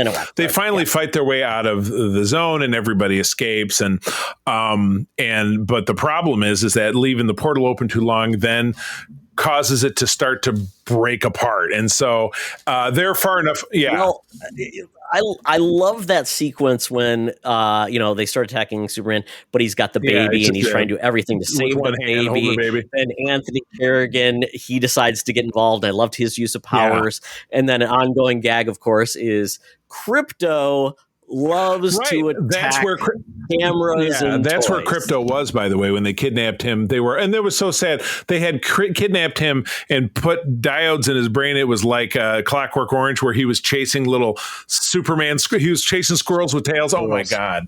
Yeah. It's one of the characteristics of Gunn's filmmaking is that he loves pets. He loves dogs. He loves small animals. So he always will work in something, which I thought he did really masterfully here. But anyway, they do escape. And then there's a scene where Lois is trying to recruit Hawkman or Hawkgirl and Guy Gardner to her cause, but she has to visit their headquarters. And this just sent me through the roof. Todd, where is their headquarters? Most iconic scene, location in all of comics, in my opinion. I'm saying that as a Marvel guy. Hall of Justice, and they nailed it perfectly. This was filmed in Cincinnati, and I believe in Columbus. This movie was largely made in Ohio, which is crazy. So this, if it wasn't because again, that's the Cleveland or Cincinnati Central. Union Central train station. That's what they formed it after. And that has been, to me, one of the most iconic anything settings wise, even going beyond anything Marvel has for me. So this was great, but they sat around going back and forth, and through this conversation, Lois, they have a great conversation about Clark's glasses, which I thought was awesome, to resolve the final mystery of why does he put the glasses on and people don't know who he is? How do they explain it? They call it hypno glasses, and actually this is taken from the comics. And because James Gunn, the hardest thing he said for me to do is try to get people to think, oh, it's you can't tell the truth. So basically, they just said we're just going to use a dumb device because you know what? Why not? And I loved it. And within the Hall of Justice, they were painting, Charlie. I didn't know this, but they were talking about a mural of the JSA. So the JSA were there beforehand, so there's a heritage of characters. And I didn't really grab that. So, This is definitely what I'm going to go see again, and I'll do a little bit of picking. We may wait a week or so and go see it. Maybe go see it in IMAX, just see what that's like when there's not like 1,000 people in the theater, because that's something that is an experience I don't love anymore. It's pretty full theater for me. Yeah, I thought so. Yeah, we saw it on Friday because we got back from up north around noon, and we went at like 2:30, and it was still pretty full. It was still before the other people were still at work. Now. As I was starting to mention, the portal has backed up, and it's starting to split the Earth and bring the Phantom Zone or the Pocket Dimension into the real world. And it's at the before Lois drives off, she's standing behind her car, which was an obviously plug for whatever vehicle is the marketing promote. Yeah, Lexus. Something. She has a Delaware license plate, and I love this. This brings into focus the fact that Metropolis is in Delaware, and Gotham City, as indicated by some signs on the highway, is across the river in New Jersey.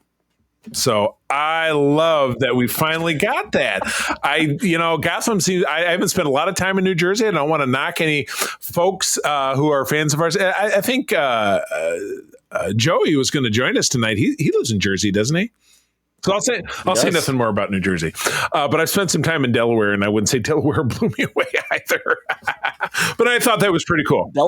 I spent some time in Delaware. Yeah, it's it's a small state. Yeah, what are you gonna do? It's the headquarters of all insurance and then all the world. Is correct. What are you gonna do, Charlie? So all right. So now we're moving into the third act, but Clark still needs to recover. So we get the little side trip to Kansas where he gets to have some kind of great emotional moments with his parents and recharge. But we also get Crypto is with him, and Crypto has some interactions with the cows on the farm, which was pretty cute. And in the end, Clark says, "Well, I couldn't leave Crypto there. I was afraid he was going to kill my parents' cows." I really loved the flip of Ma Kent and Pa Kent, because at this point, Ma's the kind of the stern one. She's the tough one. Dad's a softie. Big time. He is like my boy, and so I love how they flipped it, because typically it's been Martha's been the softie and Jonathan's been oh, you gotta be he's also been dead, and this was the first time that he wasn't dead or didn't die. I'm so glad. Yeah, I didn't have to be like, oh, Superman can only grow up because Dad died. Well, like Spider-Man with Uncle Ben. You know what I mean? So kind of same thing. So Clark takes a moment. He's got some nice story beats with his dad where they're, and I love it. His dad telling the story about going to a different Mexican restaurant in the next town over. It's like, that's so country, because awkward. It's very awkward parent moments, right? Like, what do parents do? Who's sick? And then what do they do? We all have had interactions with parents and family like that, where you just kind of, the small talk is just totally stupid. But it's kind of what Clark needs to recharge. And so now he's going to fire off into the third act, which fortunately that crack in the earth is moving very slowly so that he can take some time to be in Kansas. And he flies back. And then we also have a fun, moment. Lois has been flying around in Mr. Terrific's like space vehicle, and she rescues everybody from the Daily Planet, and so they're all sitting in the car with her while she's flying around, and it's Jimmy and Perry and Steve Lombard. I don't have a chair, and like, he's the butt of every joke in this, which is great because it's Beck Bennett, who was on SNL, so it's really, that's his forte. And the Steve Lombard character was the character portrayed exactly from the All-Star Superman, which we saw, where he loses hair. But one of the things I also liked about this, Charlie, is that you had the Daily Planet team actually doing something really important. They were getting all the pieces essentially to reveal Lex. And the way it was revealed is basically Eve was taking all these selfies, and then we find out she was doing it to get all of the information captured so it wouldn't seem, because why am I getting all these sexy selfies? Jimmy says, and they're like, because you've got all she sent you all the information. Behind the wall was everything that they needed to prove. The real plot line was that Lex was funding what Superman went to break up, which was the war between Moravia and Slobovia, because he was going to take Moravia and Jaran he was going to take over half of Jaran and call it, Lexicon or something, or Lexville. Costa del Lex, Otisburg, he was basically going to declare himself king of his own nation. And they're able to pull this information and then give it back to Ian Michael Black and all the other news channels. And I do love it how Jimmy's typing up the story, which is weird because he's a photographer, he's not a photographer in this. He's another reporter. Lois was actually just transcribing saying the story. Right. He was just transcribing. But I do love it that Chief they have laptops, but it's got the symbol on it for Lord Tech, which is Maxwell Lord, who was unfortunately portrayed in Wonder Woman 84 by the delightful Pedro Pascal, but now it's Sean Gunn, the brother. And we're getting a better opportunity for it, and there's a cameo with that. So basically, we have two fronts. So Superman wants to help the Juripurians because they're about to get invaded by Moravia. And then Superman, though, we've got basically Mr. Terrific tells him, hey, you got to stop the rift. You got to stop the rift or there will be no. Right. So, obviously Superman's torn, but he knows what he has to do. And so we get, once again, another battle between Ultraman and Ultraman now being revealed to be a clone of Clark. And the reason that he has a whole team of people guiding his action is that he's kind of a mindless automaton who has been taught he's Bizarro. He doesn't speak.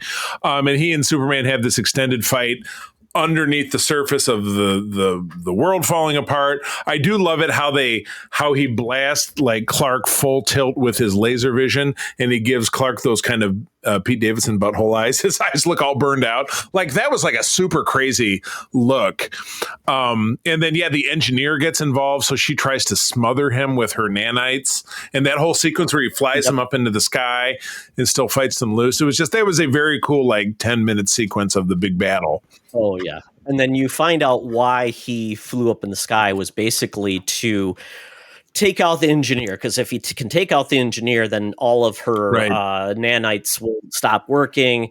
And he did take her out, and then we got the big battle. And then one of the things that Superman notices is while Ultraman is just beating him down, because Lex is essentially treating it like a video game. You go like 1A, so Bizarro has all these pre-programmed moves. It's just Xbox, click the A. Because they've documented, Superman has 2,700 moves, and so we've studied it, and we broke it down, and we just have to tell him. So there's all these cameras, and then as Ultraman's beating the crap out of him, there's a conversation between Lex and Superman. Well, Superman's probably like, if he's talking and he's knowing what's going on, and he talked about, he is dumber than you, like Lex said, he's dumber than you. So he's like, Crypto, get the toy. And so that's a great return moment. Yeah, you're right. And Crypto further going on and kind of illustrating his importance of plot. So he's able to defeat both, and then Ultraman gets sucked into the black hole, which one of the videos... Yeah, he didn't kill somebody. Yeah, I know. It's great. He didn't have to snap anybody's neck. But it's kind of posited that Ultraman disappearing into the void will turn him into actual Bizarro at some point. So, kind of like in All-Star Superman, where we had the Bizarro planet, and so I think that I'm glad they did that, because it adds a character in a way that can bring a part of something that everybody knows Bizarro, and once again a power at the same level of Superman that's not a Kryptonian, where they keep going kneel before Zod and bringing back Samuel. So we're getting to the end game here. So over in Moravia, it's Green Lantern and Hawkgirl show up. Hawkgirl does a great thing against Isabella Merced, who I was probably one of the best things about the Last of Us season 2. She picks up this president of Moravia. Oh, that's her. Yeah. Oh my God, I totally forgot. It was her. No wonder I recognize her. I love how she's running around. She's screaming, but when she screams, it sounds like a hawk on. She grabs the president of Bravia and she's flying him like up in the sky, and he goes in his big thick accent, "Oh, you're not going to kill me because you're a good guy. You're like Superman. You're weak." And she's like, "I'm not like Superman." Bloop. She drops him to his death. Sweet. And we get pure Guy Gardner chaos with all the fists coming up, the middle fingers. I love it to pieces, and Metamorpho joins in, and I love his personality, and we essentially get Guy Gardner. He basically asks, Hawkgirl says maybe he should be part of the team, and it's like, no, they wouldn't like a face to join the Justice Gang. What a cool name. Justice Gang. I like that name. You're in. Exactly. Yeah. It reminds me of from Deadpool 2 where they're interviewing people to join X-Force. Just like, what do you do? Nothing. You're in. And then, so the end game back in Metropolis is they stop the the world kind of grows back together. Everything's going fine there, but they finally confront Lex, and Lex has been exposed. But Superman confronts him by being in the same room with him, and he says, Lex is like, "You stupid alien," or you immigrant piece of shit, or he calls him something. Then Clark has this great speech. He says, "You know what? I'm just a dude. I get out of bed, put on my pants one leg at a time. I put one foot in front of the other, and I just do the best I can. That's what everybody should do." And Lex is like, "Well, screw you." And then in a moment, we have our Hulk moment. That's exactly what I had said to Jordan, who's one of our people on SFU Discord. And I said that was the Hulk and Loki moment where Krypto just jumps in, and you see about 30 seconds of Krypto just throwing Lex around this control room like a rag doll. Breaks his arm, which is awesome. And he's finally exposed and arrested and shuttled off to jail. That's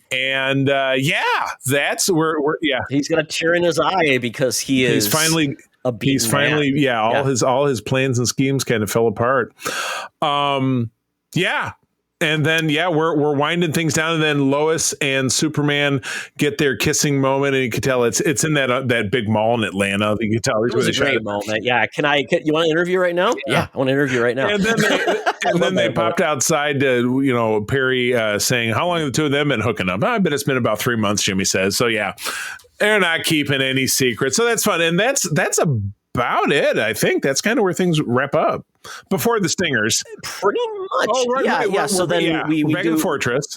Yeah, we end up in the back in the fortress, and they're basically great moment where they're like, "What's that noise?" And it's of course revealed that Supergirl is part of this world. She comes in drunk, and he explains it. Yeah, why she must have. Well, she goes to planets with red suns. She get wasted. And party. So she get wasted. Yeah. She was coming back, and I was watching Krypto for her. And it's funny. No wonder he's so bad, because she doesn't discipline the dog. Because even Krypto beats her up a little bit. Like he's smashing her against the wall. And she enjoys it. And she does drop, and this came from our friend Gimpy J, she does drop a great line when she's leaving. She says to Superman, "See ya, bitch." And Superman and Gary, who is now robot number 4, got the name Gary, which is, it's Alan Tudyk, by the way, doing the voice. Yep. And they just kind of go, "Nah." I mean, that's just, that's our Kara. She's a foul mouth kind of pain in the ass. And that is the end of the movie before the stingers, which and then there's that touching moment where originally when Clark was healing the first time, we play movies of his parents to calm him down. Big thing at home movies of Ma and Pa Kent and him growing up. That was great. So sweet. That was very cool. So sweet. Good. I mean, there weren't a lot of like songs in this, but that was a song as well. I like the moment when he talks about they're talking about, Lois says, "Oh, I'm pop." Oh my God! No, I'm punk the rock. Crab Joys, and the poster on his wall, this made up like pop punk, like think of like Blink 182 or some other it's just they were having this pop punk, and Lois even they snuck in one of the weird suburb names of Metropolis, which was like Bridgeview or some shit. I'm from Bridgeview and we don't like them, blah, blah, blah. Yeah, that's where it was headed, and people have not been evacuated. Yeah. So it was great. And that band actually has a song in Creature Commandos, this fake band that actually James Gunn created. Yeah, so they actually did some songs. The Crab Joys. That's pretty funny stuff. Yeah. And then we get our first blush of the credits, and then we get and I did watch an interview bit with James Gunn where he talked about choose how he likes to have the after credit scene. The first one was just 10 seconds of Superman with his back to the camera, sitting on the moon, watching obviously the Earth in a distance, and Crypto just doing it was just like Eagly in Peacemaker. Yeah, with his arms around it. Just a very time and looking at the Earth, right? In the moon. Which is there was a great piece of fan art going around within the last year of the 4 Supermen sitting in that exact. So you had Hockner, Reeve, Brandon, Routh, and then our new guy, and then Cavill as well, kind of sitting. And so 5 of them with their kind of arms around each other and stuff. And then we get our second stinger, which is just, and it's funny because you're seeing the real friendship in the Justice Gang is between Terrific and Superman. They're buddies. They obviously they spend some time together, and they're looking at one of the buildings because Terrific is helping to reform things, because when the rift went away, things just kind of squeezed back together, but it didn't really fix things. Still destroyed. So they're looking at the foundation of this, and Clark says, well, it doesn't really look. He says it's not a big deal. And Terrific's like, what? He's like, well, I still think it's a little off. And he's like, you're telling me this now? And he kind of storms off, kicks a piece of rock. And I love him. You want me to take it apart again? And Clark goes, well, I just shouldn't have said anything. I'm such a jerk sometimes. Todd, it's you. It's you. It's like, you shouldn't say it, but it's Todd, and you still say it. Yeah. So, I mean, it was just nothing telling you what's next, but we do know what's next because we got a Supergirl movie coming, and that's where she showed up. And it was perfectly laid out because he did say, well, it's not my dog, I'm just taking care of it. Right. So it did lead into it. Then we got some great asides. We got, Peacemaker showed up, and then we got Sean Gunn as Maxwell Lord basically say, Lex, basically he's going away. He get locked one up. things conservatives and liberals can agree on is that Lex Luthor sucks. A lot of great bits. So, all right, let's and one other note, that orb that the Justice Gang was taking on when Clark was having that moment with was called an imp, so kind of a dimension imp, and basically that's what Mr. Mxyzptlk. Okay, nice. I didn't necessarily catch that, but it's not him. So, and I love the fact that he let that team take it on. He was like, oh no, I can let them do it. So that's kind of the nice thing about Superman doesn't have to be everywhere in this universe because he's got help. Yeah, because there were no other characters in the Chris Reeve Earth, and then when they tried to jam everybody into the Snyderverse, it was a total mess. So this was done really with ease. And it was easy to have a supporting cast, not like everybody's got to have the same amount of screen time, and they were going to have to fight for it. So, all right. And normally in most superhero films, when Superman and Guy Gardner are getting each other's faces, there'd be a big throwdown. Yeah, exactly. It was nice to not have heroes fighting heroes. Let's blast through these comments, and then we will wrap this up. So we already talked about Game PJ's comment about Kara calling Superman a bitch, and they just kind of shrugged his shoulders. I had a great conversation with Jordan, very nice young lady who lives here in Grand Rapids, over on our SFU Discord. She loved the Crypto mauling Lex, and Superman's trying to stop him, and I'm sitting here like, no, that's deserved. I can appreciate that. Lois was phenomenal at every turn, and I just wish that she had punched Guy Gardner in the face because he deserved it. And that's when I educated her about the whole Guy Gardner Batman thing, which she didn't know about. So we did have a detractor, which I appreciate. I put a note out there on my Blue Sky. There's a gentleman named John Wall. I don't know him personally. He is at Midwest Side Quest at Blue Sky Social. I was pretty disappointed with it. I thought Corn Sweat was great. I really liked the themes, but the story was weak. Kurt had somewhat similar feedback, and that's okay. I don't think Gunn's direction was a good fit, and I especially didn't like the other metahumans in the film. I can't necessarily agree with that. But again, both Todd and I we're at a 90% on this, but I can see where the story didn't boom with a heavy. But to me, I agree. I think we've had so much heavy. I mean, Snyder weighed 50 tons of just crushing pressure of a film, where this let us have things where maybe it was a little lighter, but it still gave us some moments of really emotional punch that I think has been missing. So, yeah. But I appreciate the input. And I would be curious to see, like, what is the right fit for Superman? I know, thankfully, there has been, was it Lois and Superman? Yeah, Superman and Lois, with Hockner, yeah. So I know people really like that take too. So I'm glad there are other versions of this, which are great. Yeah. And, but I'm trying to think what other take can you do on Superman, because it seems like we've got so many disparate takes now that's like, a lot of them just have not fit. So for me, this was great to get this. Yeah, absolutely correct. So. Well, cool. All right. Well, Todd, I know you never see things again, but I feel like I will go see this again in the theaters. But it'll certainly, this is I know you do the rent, buy, or return over on your show. For me, this is a buy. I will purchase this so that I own it, so that I don't have to watch commercials if I watch it on Max or something. But yeah, I'm psyched. This was great. I hope there's still room for the Fantastic Four movie to make money, because I think people are going to hopefully continue to go see this. I hope people open their heart to the Fantastic Four. Me too. That's my only worry, that because they've gotten other show opportunities to see them on screen, like Superman. So if it worked for Superman, maybe it works. I hope so too. But anyway, that is our show. Thanks for tuning in, Todd. Where do people find you out there?